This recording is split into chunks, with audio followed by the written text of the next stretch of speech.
Thank you so much for tuning in. This is going to be a show about being together. It's going to show, we're going to do unity between the cities of Smith Station and Phenix City, unities between brothers and friends. It's mostly just going to be a way for us to just be each other and be our friends and let people know who we are and what we stand for, and just give us an insight of the people that you have as the leaders of your cities.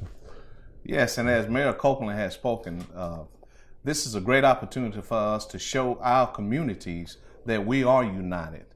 As he stated, the best way to do this is through engagement. And one of the things that we can do it through is with our young people, because they are certainly our future. And we need to show our communities, in spite of what's been said, in spite of what's been done, that we are unified. That's great. More importantly, we are brothers and sisters, and what affects one affects the other. So with that, this is a monthly program that you all will be seeing. And it's a way for us to show our community that we are truly, truly united. Yeah, a way for you to get in touch with us and ask us questions. We have a email set up. It's called Questions for the Mayors at ctvbeam.com. And if you will just email, the questions will come in, and anybody from the community can send in a question, and we'll answer it. We had a number of questions that come in this month that we're going to focus on and let you know about what we're doing, where we're going. But today we have a very special show. Today's show is the valedictorian from the prospective schools in our area, Glenwood, Smith Station, Russell County, and Central. And they're going to interview us, each one of them. We're looking forward to that and spending time with them right after this commercial break. Hey folks, I'm Bear O'Brien, and over the last 40 years I've been able to share my mornings with you on radio, and I've also been able to share my inspirational message every morning. It's a chance for me to share my faith with you. Now we're bringing it to TV thanks to CTV Beam. You can catch us every Monday through Friday morning at 6 a.m. and 8 a.m., the inspiration of the morning. I'm so glad to share it with you. So please be watching every Monday through Friday at 6 a.m. and 8 a.m. I love you. God bless you. Welcome back. I'm Alexis Greer from Smith Station, and I'm going to be interviewing the two mayors. So my first question is, what made you interested in becoming a mayor? What made us interested in becoming a mayor? You want to tackle that one first? Well, yes. It's never been on my radar. I never had admiration, or I never dreamed that I would be mayor of Phenix City. I would tell you that a lot of people started approaching me. I mean, good salt of the earth people, all different ages, all different ethnicities. And, when people keep coming to you, and I made the statement, I wouldn't last because I'm too straightforward. 98% of those persons, when I made that statement, said that's just what we need. And so after talking to my father, who, like most fathers, you always get advice from them, he told me that, yes, go for it, try it. You've always competed in your life, so if you lose, you just compete again if that's what you want to do. But ultimately, after I talked to my wife, and she gave me her blessing, I decided to put my name in the hat in 2012, and I'm glad that I did, because I'm really having fun doing it, because I love people, and it is a public servant's job, and you have to be willing to get beat up, which I'm really enjoying it, because as I stated, it's always best to be who you are. Other people may not like that, but you have to be who you are. But that's why I decided to run, because of my father, and mainly because of my wife, and I'm having fun. I've always loved servant leadership, and whether it be in my church, whether it be in my school, being a member of different clubs or whatever. And when I got out of high school and started my college career, when I come back home after leaving Auburn, I knew that I wanted to do something for my community. So I ran for the school board. And when I ran for the school board, I served on the school board for a little over 10 years. And there was something more just driving me. And I just love the city of Smith Station. I love everything about it. And what I wanted to do was do what I could to be a servant leader in my city. And so when I decided to run for mayor, I talked to my family, and we come to the table and thought about it and prayed about it, and then come to the conclusion that I ran. And I ran in a race and won. And now being mayor it's kind of like the dog that finally caught the car. you just continue to work and being a small business owner. So you learn to run it like a small business and love people and be a servant leader. And like Mayor Lowe said, you get beat up, for doing nothing. But it's worth it. Yeah, you get beat up for doing nothing. But you just try to do your best every day. There's no secret. It's like raising children. There's no book. You just do your best. Okay, my next question is, what's the day in the life of a mayor like? You go first? Yes. Well, our two cities are different. My city's a lot smaller than his. My city, we have a population inside the city limits of a little over 5,000. So I am the CEO of the city. He has a city manager and a city clerk. I have a city clerk and I'm the city manager. So in the morning, I start working at my small business. I own a small business. And then at that point, I go to the city. I make phone calls throughout the day. So you learn to multitask. And so I work during my lunch breaks. I work at the city, and after work on my small business, I work at the city. So an average day in the life of a mayor begins at 6 and ends at 11 every day. And then Sundays you go to church, and then Sunday afternoons is probably the only time I take off. So, as Mayor Copeland stated, our governments are totally different. I'm more of the general manager, and as he stated, we have a city manager who is the head coach, who makes sure the day-to-day operation is going on and move players around or team members around or employees around to get the job done.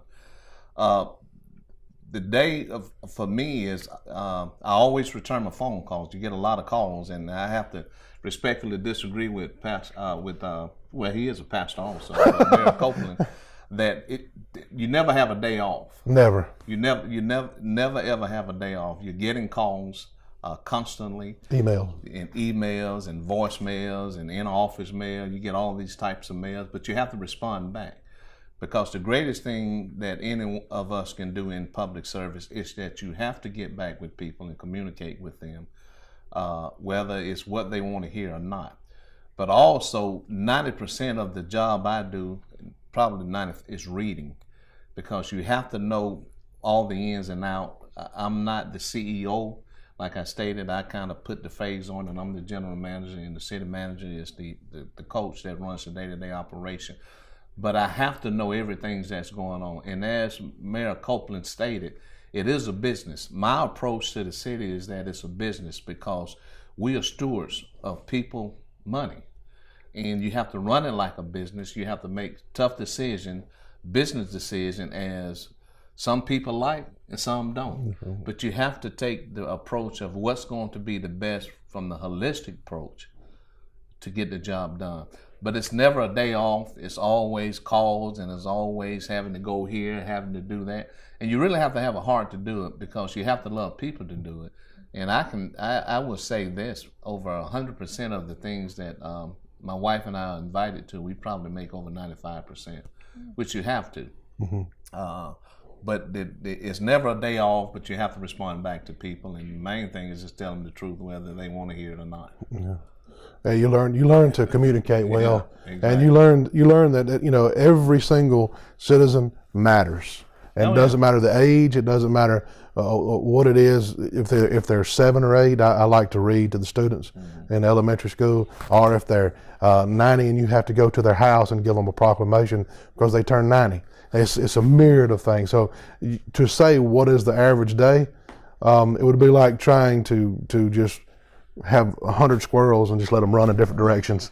They all will run. Yeah. And you have to engage people. Yeah. You have to, the main thing is, our job is engagement and inclusion with every person of the cities we represent. Now, they're going to run loose, like he stated, as a squirrel, but you have to communicate with them, and every person is important. Yes. Every person is very, very important. Okay. Next is, what can be difficult about being a mayor? I'll go first. Please do. What can be difficult is that you have to really make some tough decisions, and you know that when you make that decision or those decisions, everybody's not going to like it, because everybody wants what they want, and you respect that to a certain degree. However, you still have to follow the right process, the right policies, the right guidelines that make your decision. And sometimes it's not the best of what people want. But you have to know, to truly be a public servant, you have to look out for what's best for other people. You have to come last. And I always say this, leadership is, particularly in the public service, is that no leader or public service should ever make decisions based on their own self-interest or their self-desires. In fact, you have to come last. You have to be willing to be the sacrificial lamb. And that's my attitude. And like I said, you get beat up a lot, but you know, at the end of the day, you have to have fun doing it. And you just have to enjoy what you're doing. Mm-hmm. Along those lines, when you were talking about being the sacrificial lamb, when I took over as mayor, we had no tax, none whatsoever. It took me almost 2 years to figure out what to do. And as the city of Smith Station, we have no revenue source out of sales tax and business license. So I had to make a tough decision, and I had to that a lot of people didn't like. A lot of people didn't like, but it affected me because I have rental property, and I have my father and I have a lot of property in Smith Station. So it affected me when I went and passed the city council and myself passed a 5 mil tax. It was not popular, but one of my worst traits is wanting people to like me. And then you have the same problem, and we all do. But when you become mayor, some of the things that you do, or you become a leader, or you become a parent, some things that you do are not very popular. But you have to do them because for the greater good of your community, the greater good of what you're trying to establish. And that's one of the toughest things about being mayor, is having to do things that are always not popular. It's crucial too, because everybody want all of these things, but it takes income, and the revenue stream is taxes, business license fees, taxes, because we want that to come in so we can put it back out for people to have a better quality of life. And unfortunately, some people don't want to have their share of the pie to be able to do that, but they want the results, and it just doesn't work that way. Okay, next is, what is the most rewarding part of your job? Which I think y'all are answered, but quickly, to wrap that, the most rewarding part of the job is just seeing yourself accomplish things, seeing you accomplish things for the city as a group, with the city council and with everybody. Like I have staff meetings in the mornings, and we sit down and we talk, and we have what we're going to do for the day. And when we achieve the situations that we achieve, it's monumental. It's very rewarding. But it's also rewarding went to an event the other night. He and I were both at. It was the Russell County High School Awards banquet for the teachers. And this little kid was there that had come up and wanted to sign an autograph, wanted me to sign it. And I've never had that before as a mayor. And it was just overwhelming, that kid just wanting to spend time with him. It was very rewarding that I was able to impact that kid, and to see when people light up and just want to hug you and shake your hand. And it has really nothing to do, you're not special. We're not special people. We're just servants. It's very rewarding to be a servant leader. The most rewarding thing for myself is that I know within my heart that I'm giving of myself for the right reason. And I'm willing to get beat up, and I'm willing to be that sacrificial lamb for the sake of the team. Now, part of that was probably because of all my years of playing sports. That has been ingrained in me, is that no one person is bigger than the team, and that you have to be willing to be the sacrificial lamb for the team so we all can win. But the other rewarding thing is being able to engage people, to be inclusive, and to be able to show people that you really sincerely care about them, even though some are not going to take that. But there's nothing greater than putting somebody before yourself. And in fact, I would share with all of you all, the quickest way to get ahead in life and biblically is to put other people before yourself.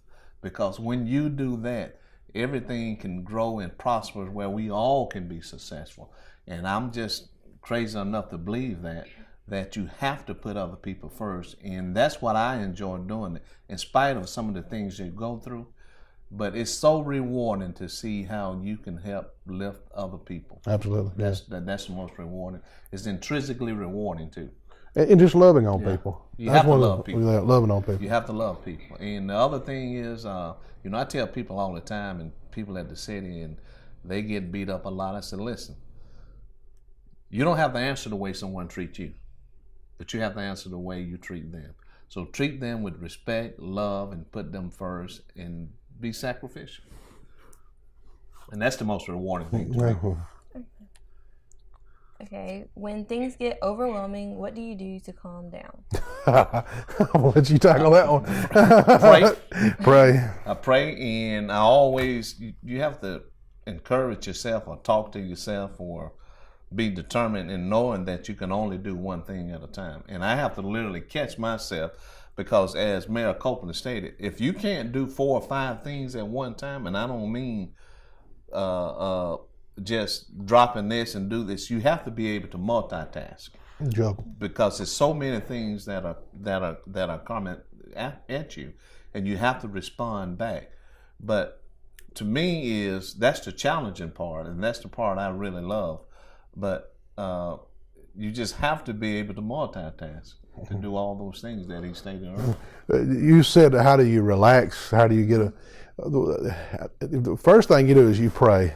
Every day you start off fresh. Yeah. You get sleep. You can't stay up all night. You got to get sleep. But I'm a firm believer in solitude. When I feel like the world is coming down on me and it's getting too much, I'll go out in my yard and I'll work and get a little sweat equity in, and it always refocuses my mind, and just getting away from the phone for 20 minutes to an hour always brings me back to zero. Just being outside and being with God, because I don't know about him, and I know he works out a lot and gets away from it that way. If you don't have a source where you can just unload for a period of time throughout your week, you'd go mad. I mean, really, you would, because 5 or 6 things coming at you every hour. I mean, both of us have our phone. Both of us right now have our phones on silent. When we get done with this interview, you know, but that's what you got to do. And I think we just both get away for a moment. And mine's my other best source outside of God is my wife. Mm-hmm. You know, you all probably don't remember the commercial E.F. Hutton. I know Mayor Copeland, you ought to be old enough. When he speaks, people listen. Yeah. And when my wife speaks, I listen, because what I've been able to discern is that sometimes she can see things before I do, as far as me getting overwhelmed. And if I'm hitting the A key and I need to hit the B key and not realizing that, she's helped keep me focused. But the main thing is that you need someone like that. And also you can only do one thing, and you have to remind yourself of that you can only do one thing at a time. And if you're 15, 20 minutes, an hour late calling someone back, admit that and just tell them that, hey, look, or even if you forget some things now, because I don't know about him, but I forget a lot of things, because sometimes you're talking to people and you can't write it down, and I'll forget. And whenever I think about it, it may be a day or so later, and I call and I admit that to the person.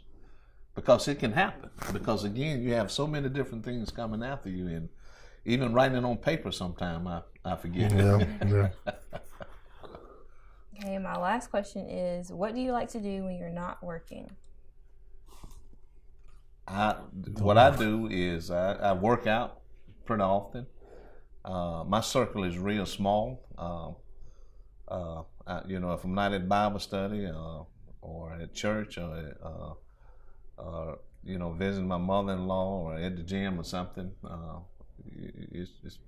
that's what I enjoy doing. And so it just helped keep me grounded, and reading a lot just helped keep me grounded also. I'm gonna be honest, and with he and I, we don't have time off. You know, like you said earlier, that we don't. There's you may take 2 days once a year, 3 days once a year. But even with that, your phone's ringing. Yeah, you don't get days off. You just learn to take time, an hour here, an hour there. Lunch break by yourself is a vacation. Sitting down at 10 o'clock and reading is a vacation. Hitting the yard or working in the gym, that's a vacation. So it's hard to really answer that question. And maybe one day I hope that you will be interested in doing something servant leadership. You just go and do the best you can. Find time here and there. Yeah. Because you're never off. And that's all the questions I have. Next, we'll have the valedictorian from Glenwood after this commercial break.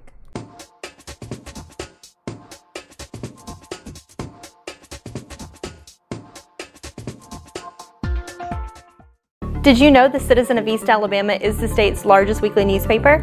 We're still committed to community journalism that you care about. Advertise with us 4 weeks or more and get free TV mentions. Visit these businesses today.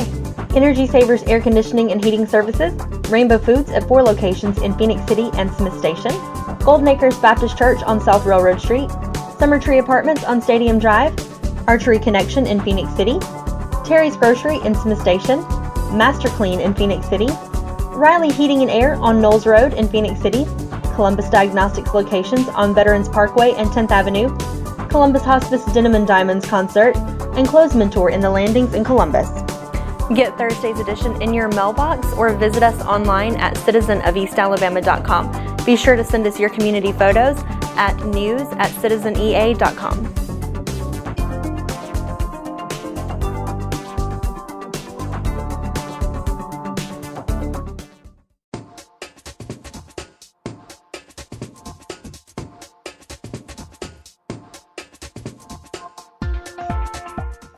Welcome back. My name is Trey Williams. I'm the valedictorian at Glenwood School, and today I'm interviewing Mayor Bubba Copeland and Mayor Eddie Lowe. Thank you. First question is, in what ways can students become more involved in their city's politics? You know what, I think at this point in time, because kids are so resilient, they already know how to engage and to include people and accept people. I think that now is the right time for young people as yourself to get involved with things that are going on in your community, your state, as well as this country, because you are truly the future.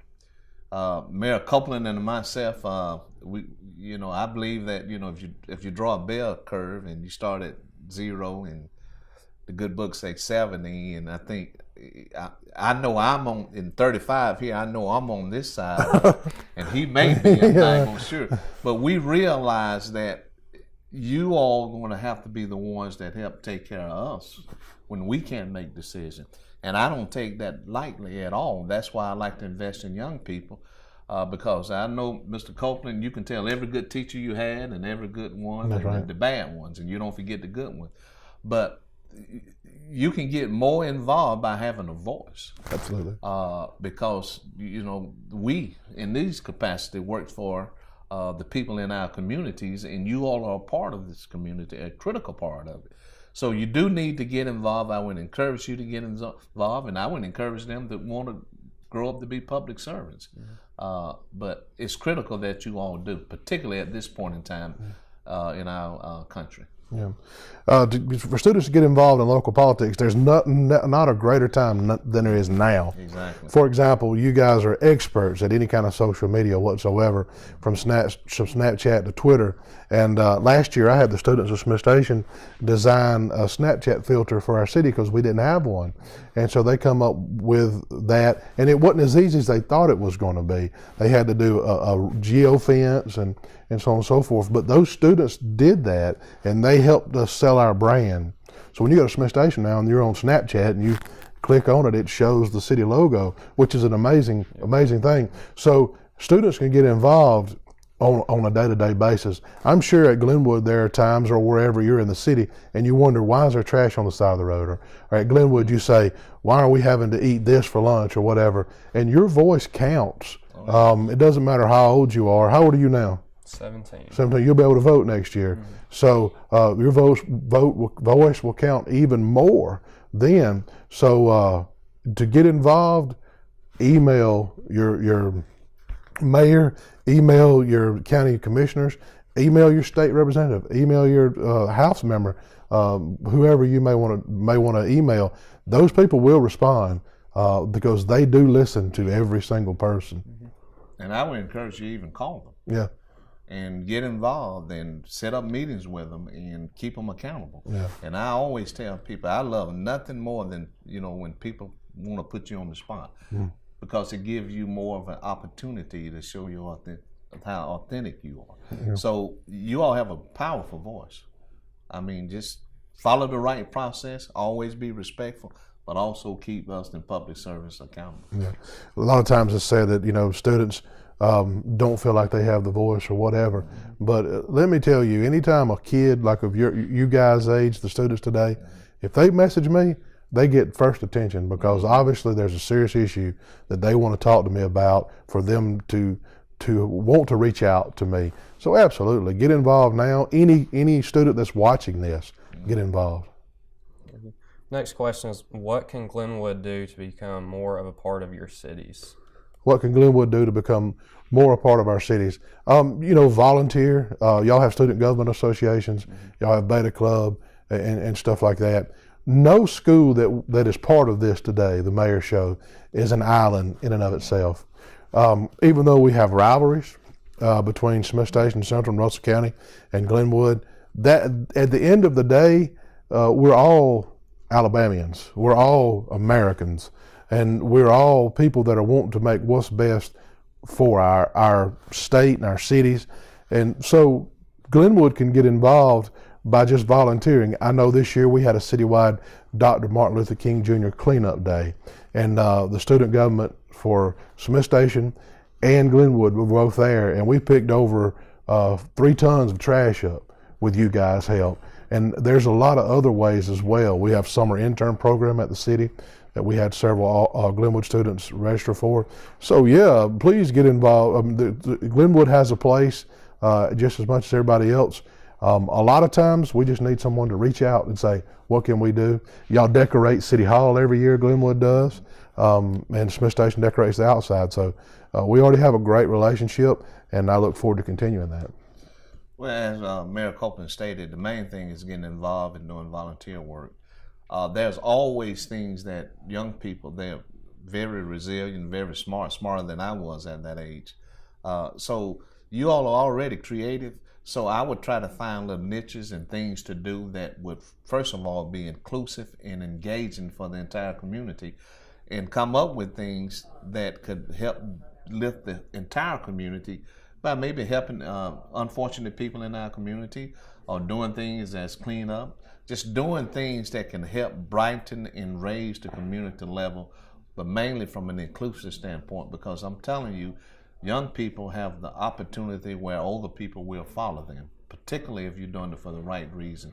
And I know that you all will. So get involved and just create things that can help lift Smith Station and Phenix City collectively.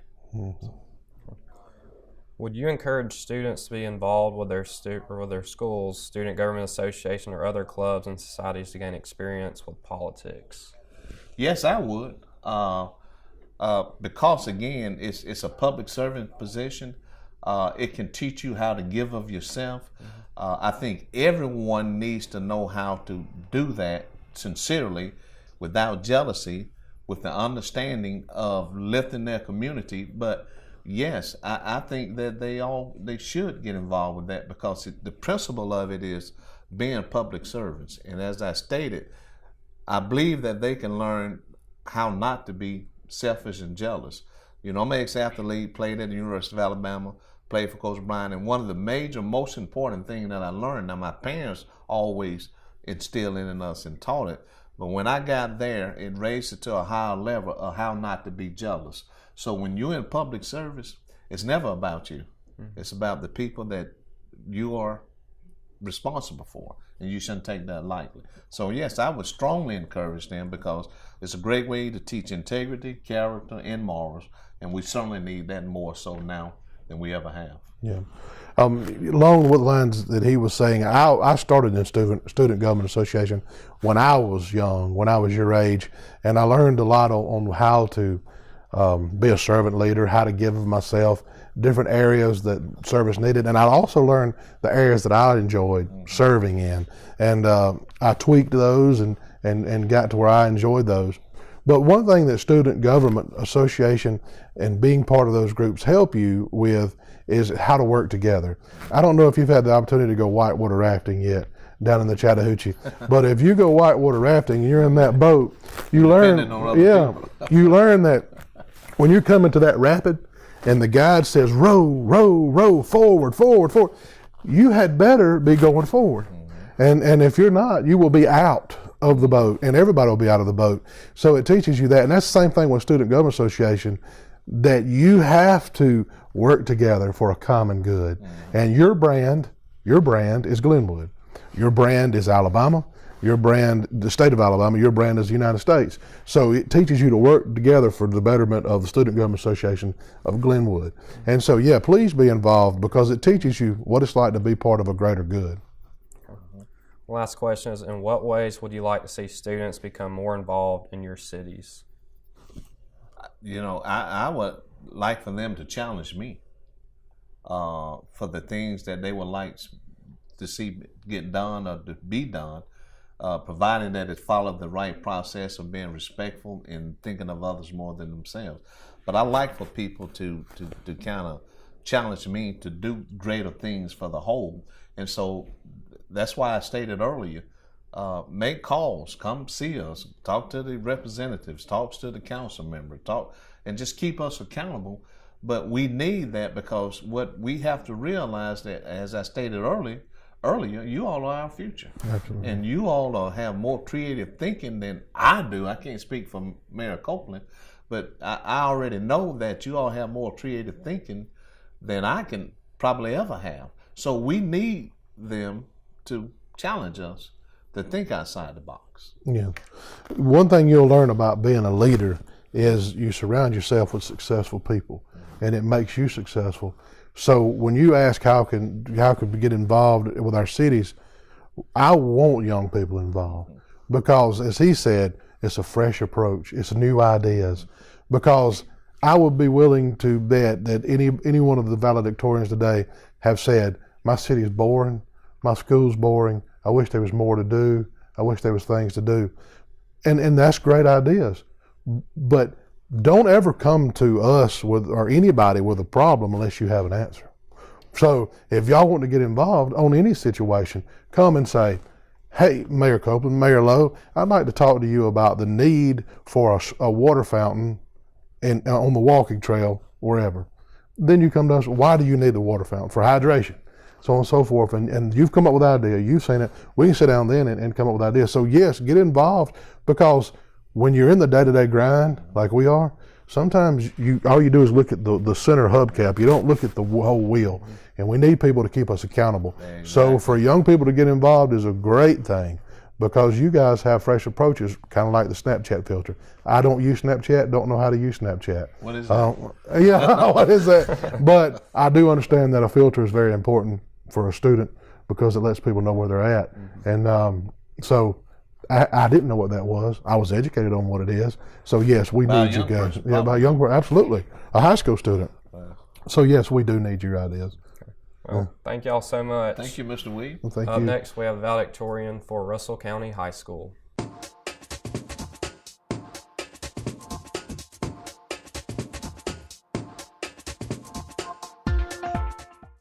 I'm a teacher. Let me tell you what I make. I make learning a privilege, not a chore, and frustration a tool, not an obstacle. I make working hard seem easy and giving up impossible. I make an old subject feel like a fresh thought and unconventional methods common. I'm a teacher. I make more.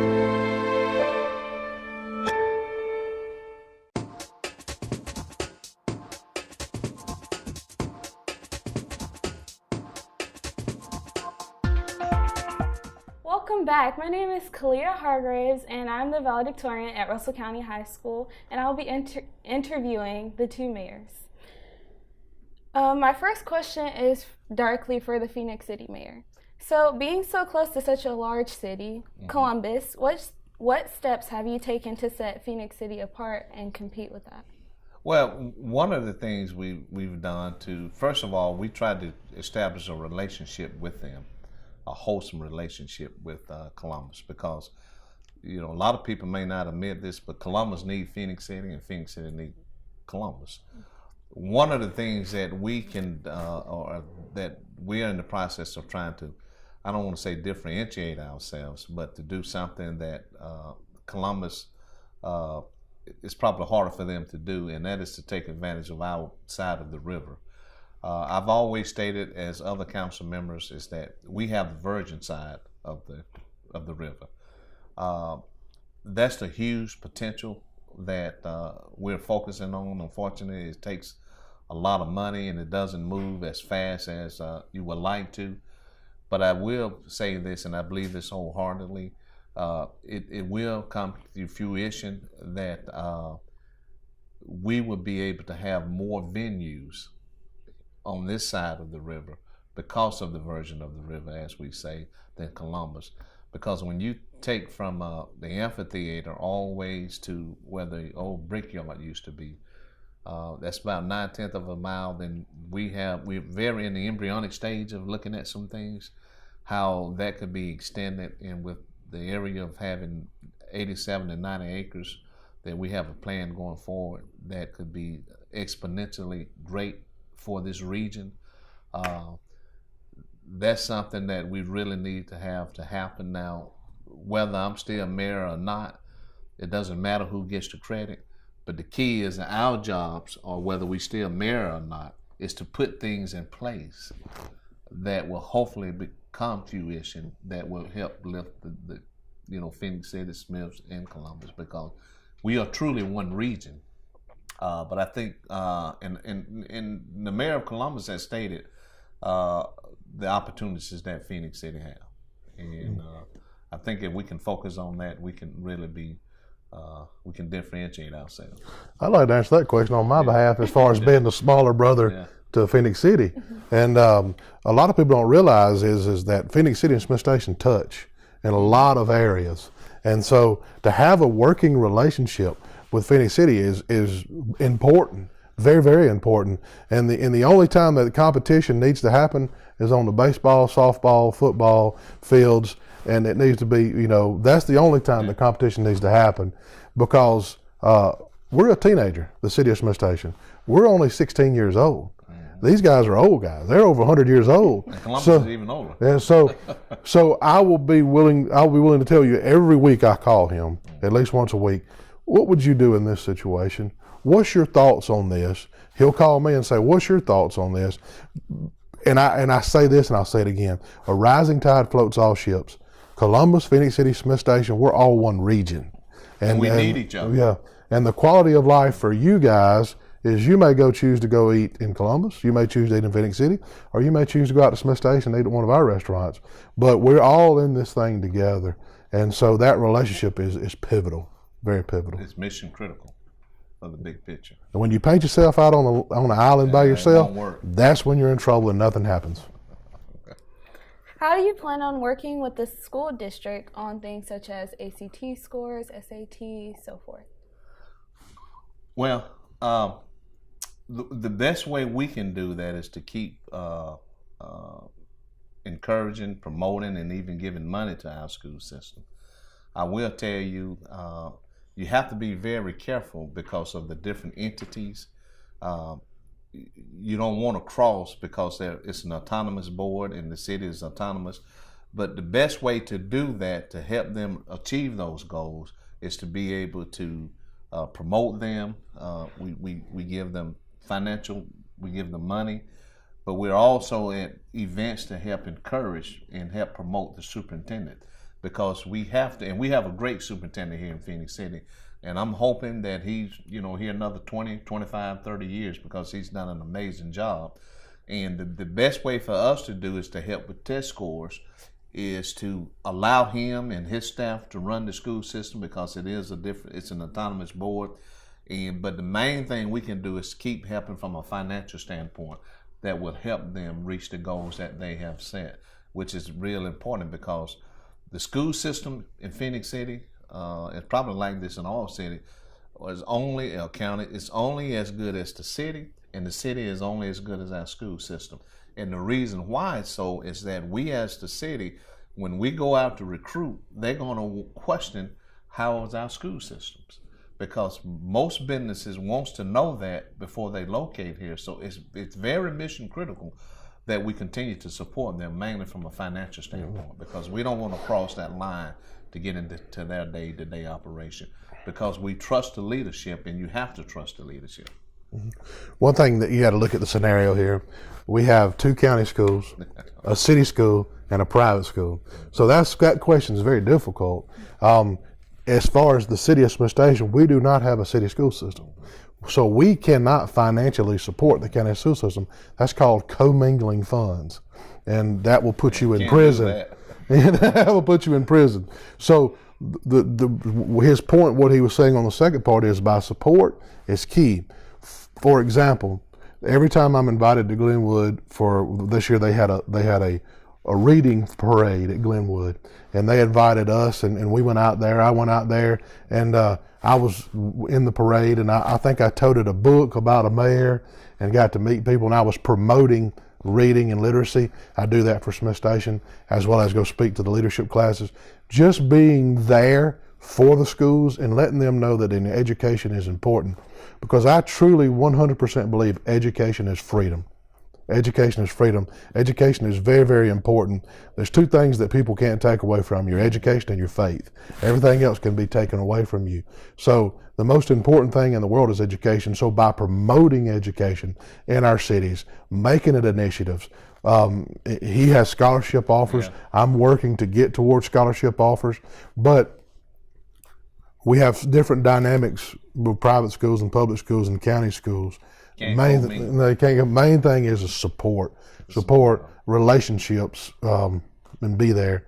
We had an incident at Smith Station a couple of weeks ago where there was some kids that had done things they shouldn't have done, and the first people that the news media call are the mayors, and so I had to go and talk and try to defuse a situation that was handled in that direction. So it's very, very important. And let me say this, even though we're in Phenix City and Glenwood is just annexed in Phenix City, but we do promote them and support them. And you made me think of this. We even do scholarship for the kids. In fact, we'll be awarding some scholarships, I think it's next Wednesday, to students at Glenwood. So the main thing we can do is to support the leadership and let them do, because we have great leadership, and we are very fortunate to have that in our one region. How do you guys go about improving the reputation of Phenix City and Smith Station? Well, we've already started doing that. Yeah. Because again, we need each other. We're on the same team, and we may compete, but it's not the competition where you fall out. You never do that. We've already started doing that. We've had unity things, breakfast together. We've had unity events services together, services, and we always talking to each other, because what affects them affects Phenix City and vice versa. Because the whole thing, and he stated that we wants to, and listen, you Auburn fan now, he said it, not me first, I'm just gonna say it raised the tide raised everybody. Mm-hmm. And so that's what we want to do. But I think with he and I, even with a lot of nuances out there, we are united, and we're helping each other. Mm. And that's the main thing, because again, once you do that, everybody can have a better quality of life. It's a reputation. Believe this or not, there are some people in this world that are not going to like you no matter what. And it doesn't matter what you do or how you do it, they're just not going to like you. So once you understand that, and realize that sometimes you just can't help it, then you start working on what you can help. And the things that as far as Smith Station that I can help is making sure that we have a seat at the table, making sure that we have a voice in Lee County, as well as the little tip of Russell County that we touch into. And that is very key of our reputation. And I firmly believe just being out there, having a social media presence, letting people know who you are, letting people know what the city stands for, having events and promoting those events improves your reputation. And like with him, every time you see the two of us meet, we don't only shake hands, but we hug, because we want people to know that we're not fighting, we're not against each other. We pray for each other, and we're friends. and we've never had a crossword. The reputation of us two is very, very important, and we want to keep that to let everybody know that we're not divided. We're not at all. And let me tell you, this gig he's in and this gig that I'm in, that's going to run out. Absolutely. But what can run out is the relationship we have. That's what's the most important thing and the most wholesome thing. And even for these communities, that's the most wholesome thing, is the relationships. And my final question is, how do you plan on educating the community when it comes to problematic situations, such as the thing that happened at Smith Station, or just things like that? Let me tackle that one first. Yeah, go ahead. The one thing that you cannot do, and as a mayor, and I'm probably going to get burned about this one. Welcome to the emails. Yeah, but you got to be very cautious about Facebook and social media. You can't get on there and digest everything that's on there. When problematic situations come up, you have your PR person, which we have at the city, and our PR person puts something on our social media status as well as our webpage about our stance. Last week, and I'll give you a personal situation. I'm at First Baptist Church in Phenix City. I'm the interim minister right now, and we had a church-wide fundraising barbecue. I could not be mayor. I could not be store owner. I had to be working to cook barbecue for a fundraiser. That's when this thing happened at Smith Station. My phone was blowing up. I didn't kill the battery once because people wanted me to answer. And so what I had to do is I had to sit down and write a press release, and I sent it out, and that sufficed. So to handle problematic situations, first you got to get the problem. Second, you got to digest the problem. Third, you got to figure out how you can fix it. Fourth, you ask for help. And then 5, you make the statement. There's a lot of times when problems happen that it takes you a while before you can respond because it's so major. And Lord, heaven forbid we have any catastrophic events together. But there is a plan in place that's set apart by the Red Cross that when something happens, this what happens. But the number one way to do things is to make a statement and let people know. You cannot respond to what people say about us. So people might not say you're doing enough, or people might not say, for out there at the Smith Station situation, people were angry about a bird that had gotten destroyed or killed. That was not true. You know, all you can say that it's not true. The sheriff said it was not true, but people still went on and on and on and on and on. So imagine, if you will, being the valedictorian of school, imagine if you were Dr. Coley and you were over all of Russell County schools and you had to handle every problem. How stressful that would be. How would you handle it? The best way to handle it is make a release, make a statement, and just try to be supportive. And there's some events where you have to be there on site, especially when there's something traumatic that happens. But just main way to just quickly answer your question, do a press release, have a conversation with the news media, and then ignore what everybody's saying about you, because whatever you're doing, you do the best you can do. Let me say this, and I don't get on Facebook. I don't know how to, and probably a bad thing. I don't know what Snapchat is. You hear a lot of things, and there are people who brings things, what people have said to you or to me. You can't fight against all that, because you have to look at the bigger picture of what's best for the whole. And one of the things I try to do, particularly when there's evil forces, I call them, or lies that are said about you or the city, you can't take that to heart. What I always try to do is, as he stated, but I like to do it with the TV, as far as get out in front of it with the media, be bold, be fearless, be brave to be up and tell the truth, and just put it out with the media on camera. Because what I've learned in playing sports and even being in this position, when you do it through paper, there's a lot of things that they put in there that are not always true or embellish it to some degree. But what I like to do is call a press release in front of the camera to get out and address it and to hit it head on, to diffuse all those problems, because it's harder for them to edit it where everything you say, you've said it. And so that's how I try to do it. But you can't get out there and try to answer everything, because a lot of those things are totally not true. But if it's something that could really hurt the city and the community, you have to get out in front of it and you have to hit it head on. And that's just always been my approach. Yeah. I'd like to say one more thing about that. We are liable for what we say. Yeah. Like literally, they listen and they like, watching. Well, like the city of Phenix City and City of Smith Station, we are liable financially for what we say and do. So if we say something that's crazy, we are liable for that. However, on social media, no one's liable. You can say whatever you want to say, and that's a First Amendment right.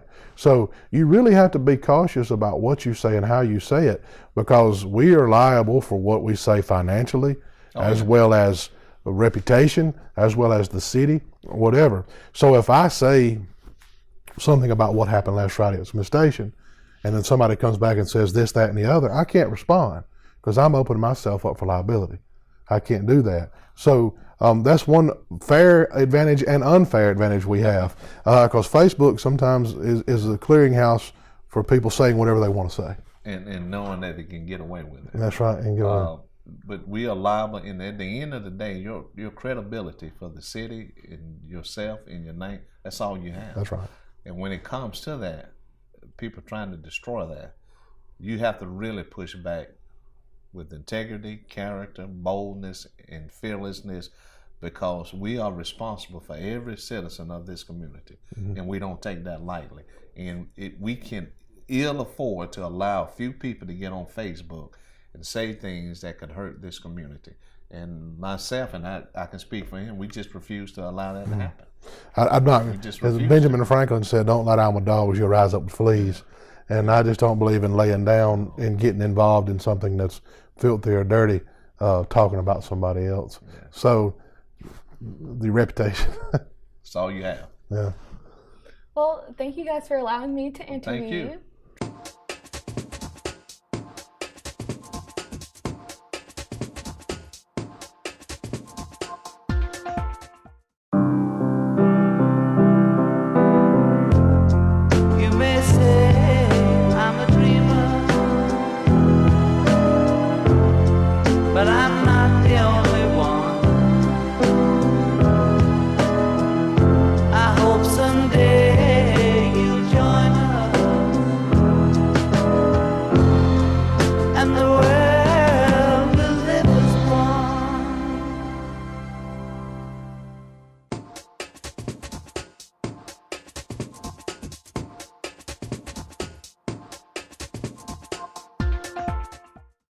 Hello everyone and greetings. My name is Darius Thomas and I'm the National President of Boys Nation and the former Alabama HOSA State President. And that's kind of what I wanted to speak about a little bit. HOSA being a career tech student organization, career tech education has been something that's impacted me a lot. What are you two, like in terms of plans of supporting career tech? How big of a deal do you think that is in the lives of students? Let me take this. Go ahead. Vocation. And I'm going to get to that question, but I want to preface it this way. My dad was a brick mason. He learned that trade when he was 35 years old, when he first started learning the trade. And I can remember 45 years ago, he would always tell us that in a lot of cases, not 100%, that a good trade or skill is sometimes better than a 4-year or 5-year or 6-year college education, for this fact that you can be in high demand, because a skill is a skill. So with that being said, in today's environment, vocation, and particularly in the state of Alabama, because that's something that really pushes through our junior colleges, workforce development. In a lot of cases, getting a skill through vocation education is powerful at this point in time in our society, because you are mastering a skill that can be highly demanded. Again, it's very important that we can encourage young people to, because they are profession. I know a lot of people wants to be professional athletes and all that, and nothing wrong with that. But once you get a skill that you can do for all of your life, I think that's one of the greatest ways to go. And so to answer your question is very important. Yeah. And again, we promote it through promoting our school system. under the leadership of Randy Wilkes. I think it's pivotal. I learned this week, just a couple of days ago, that you go to a 2-year school and come out with an HVAC license and start doing HVAC and make more than a teacher that's graduated after 4 years. Now, trades are needed. The housing market is booming, and trades are needed because there are very few brick masons, very few framers, very few, and this is one you probably don't know, very few meat cutters, very few produce managers, very few people that have a trade or skill. College is not for everyone. College is not for everyone, and these jobs have to be done because that's where the money's going to be, supply and demand. Right now, if you were to try to build a house, it'd take you forever to find a brick mason because because like he was saying, his dad, the older guys are no longer doing it, and the younger guys are there's not any. So if I was a student that was thinking about going into the trades, absolutely, I would pick out which one was the most lucrative, and I would go after welding. That's number one. Yeah, welding. And Lee County school systems, we have at Smith Station, we have a huge VOAG department with nursing, with automobile mechanics, builders, and so on and so forth. They're framing a building up right now. Horticulture, they teach gardening and farming, and absolutely, because all of that is very important, because you got to look at your quality of education. If you go to a 4-year school at $20,000, $30,000 a year, after a period of time, you've accrued a lot of money that you got to repay in student loans. If you choose to go to a 2-year school and get out with the student loans, it's going to be far less. You're going to be making as much more. It's very interesting. It's something to look at, and it's something to sit down with your peer group as a student and get to the bottom of what direction you'd like to go. So just to ask a follow-up question, I think that a lot of times there's like a negative look on kids who maybe don't want to pursue a 4-year higher education degree, you know? Do you feel like that tide is changing? Do you feel like absolutely. Yes. Well, in my opinion, it's been changed. As he stated, college is not for everyone. What a college education does, in my opinion, is you get your degree, you get hired by a firm, company, whatever. One of the biggest things that it does is to that employer is that it shows that there's a person who know how to set goals and achieve them. Because once you get hired, you still have to learn their process. Absolutely. Of the job that it takes to get done. College is not for everyone, as he stated, and I know I'm reiterating that. But what it can't teach you is work ethics. And I think that's work ethics and having the desire and determination to make a living wholesomely, doing it the right way, because vocation is, to me, is the way it should be going now for more kids, because there's a lot of kids that can't afford it, and that's why we wanted to come out to be able to assist kids. But the main thing is that you want to be able to do, because at the end of the day, it's about creating a quality of life and taking care of your responsibility. And at the end of the day, it really doesn't matter what title you have, but we can all do the common denominators to take care of our needs. Yeah, and there's a lot of artistry in the VOAG. There's a lot of artistry in building a wall or repairing a car or cutting meat, for example. And I'm in the retail grocery business, and you can't find meat cutters anymore to cut you the kind of steak from the loin. And there's a lot of artistry in that, and the stigma that you just mentioned about looking down on that needs to be gone. This is 2018.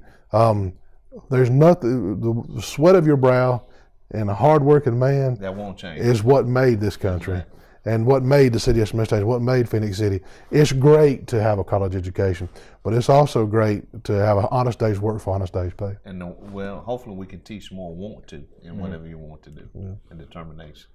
So you two are looked at as very favorable by the people you serve in Would hope so. in Phenix City. Well, we hope so. Yeah, But you know, everybody's not going to like you as exactly. he stated, but that's part of the role. You know, within your heart, Yeah. that you're doing the right things for the right reason. Yeah, you guys are looked at as very favorable, and Governor Ivey is one of the top governors in terms of favorability across the nation as well. And a lot of that has been attributed to the kind of jobs that have been coming to Alabama recently across the state.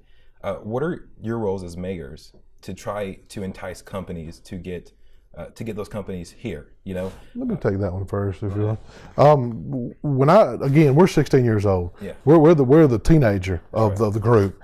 When I first took over as mayor, we had absolutely nothing, nothing. We have 2 grocery stores, 2 Dollar Generals, and 4 convenience stores out in Smith Station. And I said, we've got to do something to get sales tax revenue.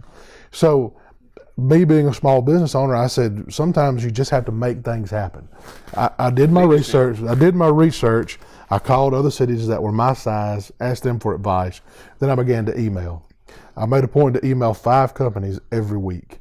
I have 2 nationally branded companies coming to Smith Station, going to bring over 100 jobs and invest in a little over about $17 million into my city for startups. So that's what I did to entice bringing businesses to our city. Some cities that have a tax base, where we didn't have a tax base until last Tuesday, can do incentives and stuff. We don't have the money to do that. So I just had to, the sweat of your brow is what I had to do. So. Yeah, fortunately here in Phenix City, we have an economic development department. Myself, city manager, economic development, all of us, we go out and recruit businesses and try to sell them that Phenix City is where you need to be. That's critical, because when you create jobs and bring jobs, it helps increase the quality of life for everyone. I will say this, and I'm proud to say this. 4 years ago, our median income in Phenix City, Russell County, was $39,600 per capita, which was about $21,000 behind the median income of the nation. We have since that time grown 5% to like 41,300. That helps us recruit businesses here because of the income level that is going up. But it also shows that we can recruit, because when the median income has gone up by 5%, that just helped the overall to make it easier for us to recruit. But you live on sales tax. You want to create jobs. You want to have companies come here because it's a tax revenue, sales tax for the city. Now, we can do incentivizing, where we can do things to kind of abate their taxes based on the number of jobs they're going to bring, based on the number of jobs that'll be here in 5 years by that company. So we can abate some taxes for a while to get them to come here. That would help them with their capital expenditures where they can put back into business. But there's a format they have to follow as far as creating a certain amount of job, paying a certain amount of income, that income growing in a certain amount of years, as well as the number of employees. But you have to get out and recruit and sell the community that you represent. Now, that's why it's so important also that we are unified, because no business is going to want to come into a community that appears to be divided. It's just like a church. No one wants to be in a church that it seems to be divided. So that's why we push so much, and we are unified to push back against that, because it's critical. Yeah, and we have a sales tax. We have a millage tax now, and we're working our way up to be able to provide incentives. And again, we're just juvenile, but things are coming along rapidly. Mm-hmm. So with you two as leaders, when did you guys talk about your relationship a lot and how you guys can contact each other?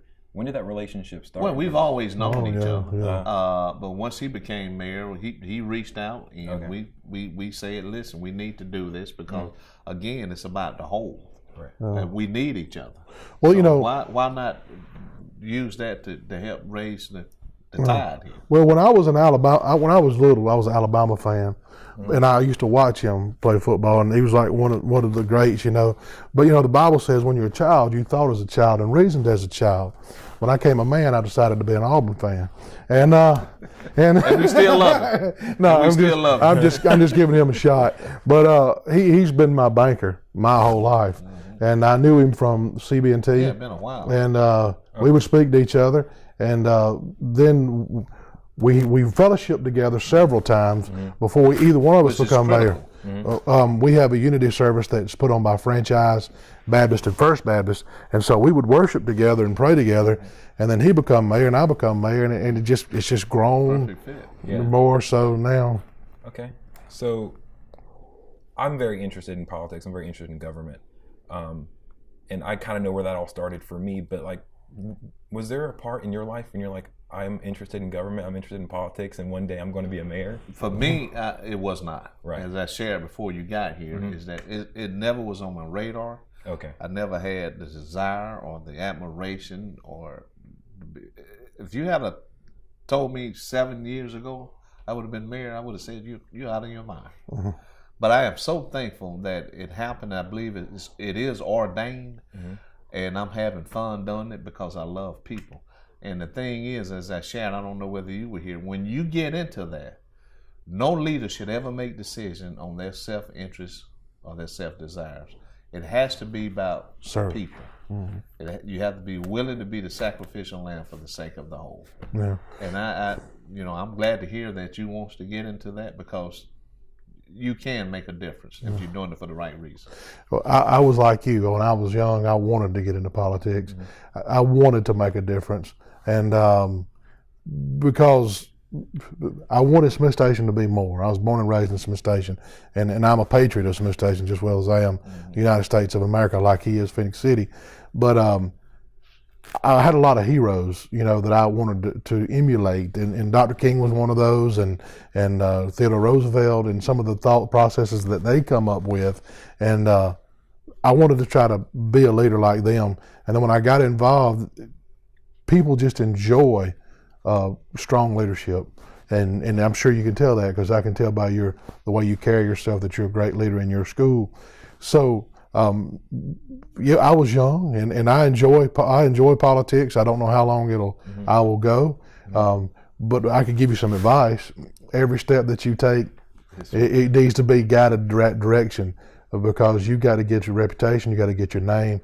Everybody needs to know who you are, and be a servant leader. So to continue talking about politics, in the early days of your campaigns, what were some the biggest obstacles you feel that you faced? Like before we become mayors in the campaign part? Running for the position. Well, I had no experience. I had served on several boards in the community, but I never had any experience, as they say, in politics. And let me say this, people say, some people use the phrase politic as a bad thing.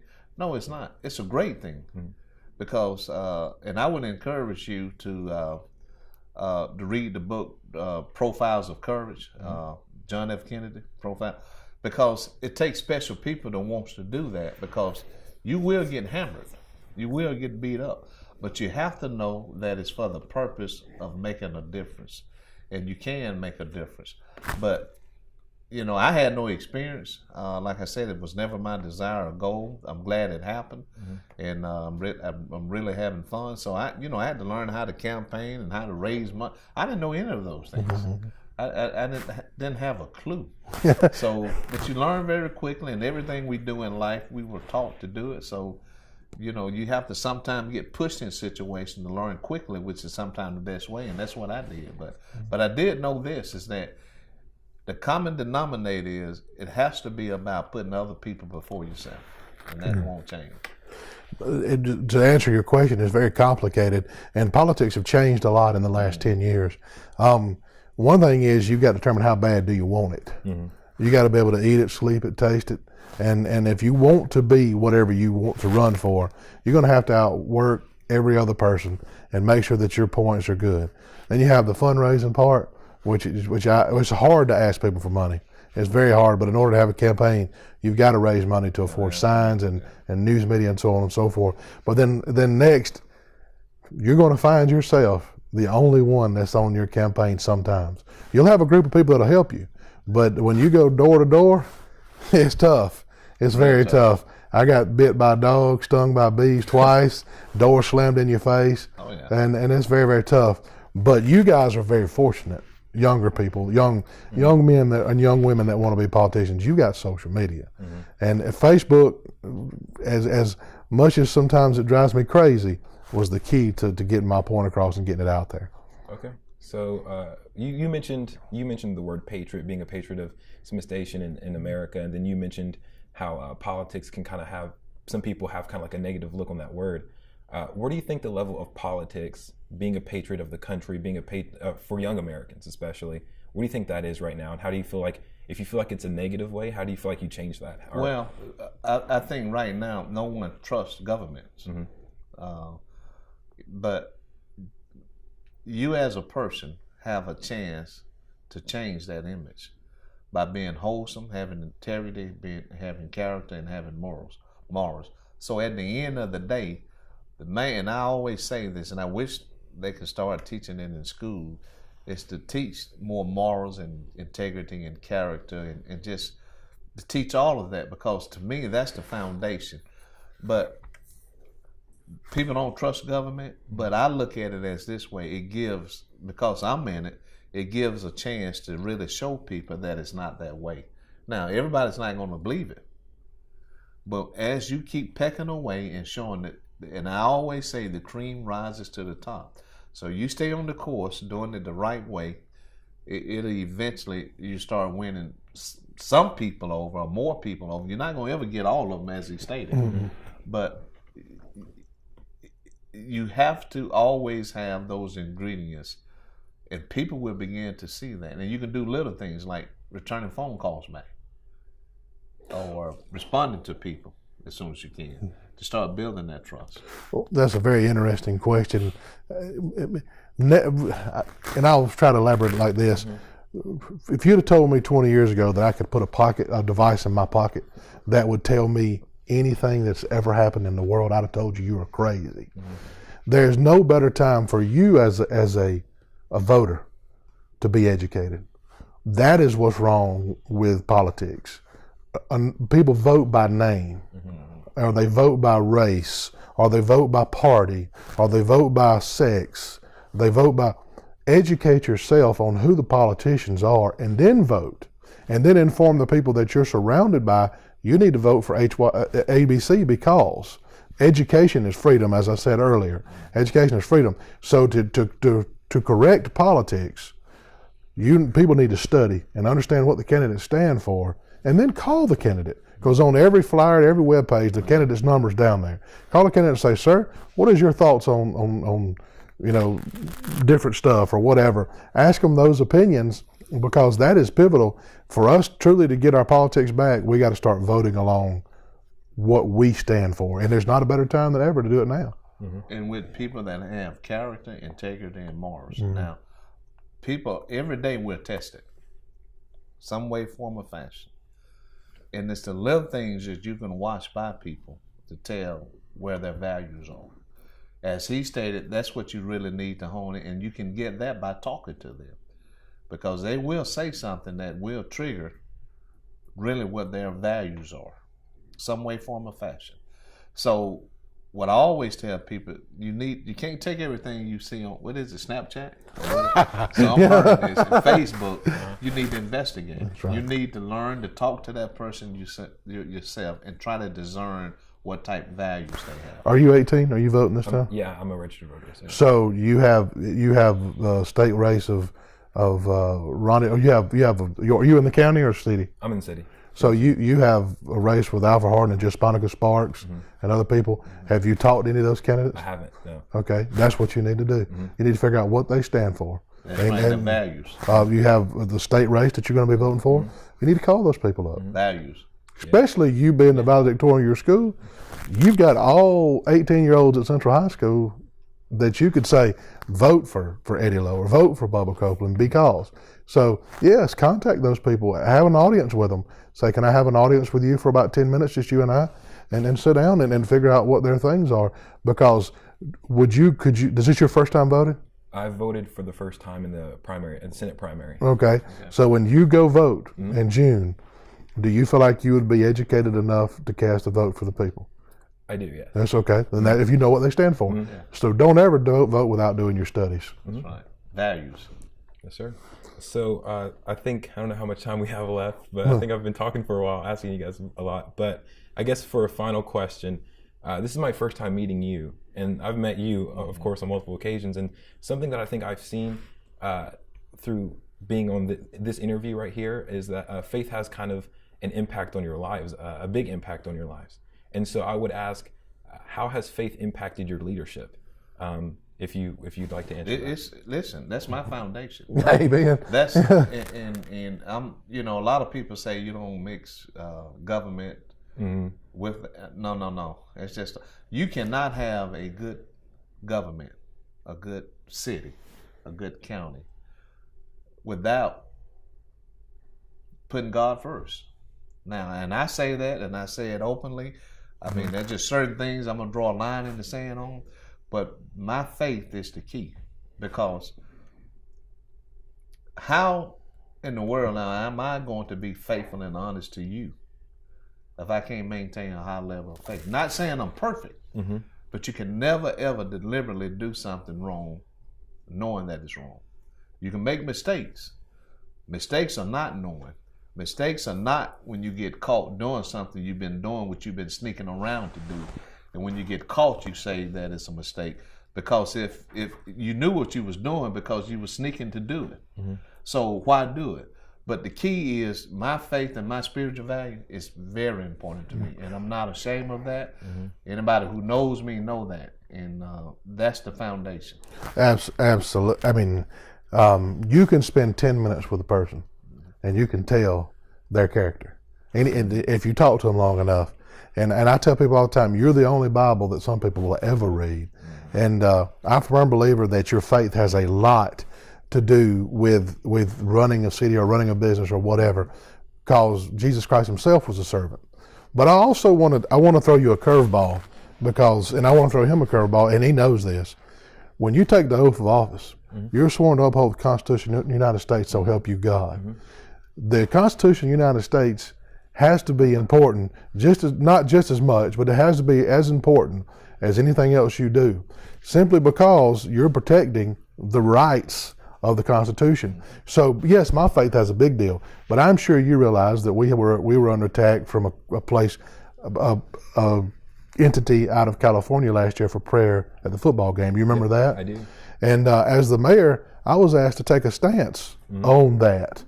And so the stance that I had to take was, they can pray, but they cannot use public equipment to pray, because if you do that, you would have to allow Satanists, Muslims, Buddhists, Hindus, all other faiths, all other religions to use that public entity, to use that public address system to do that.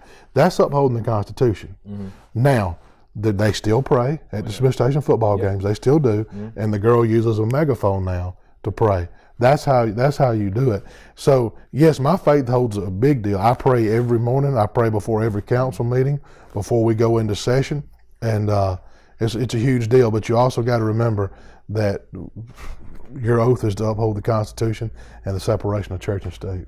Yeah. And I'm not ashamed of that. And I let people know that at the end of the day, that's what's going to stand. I mean, all the other things they can take, but you can't, which ties into your name and credibility and character.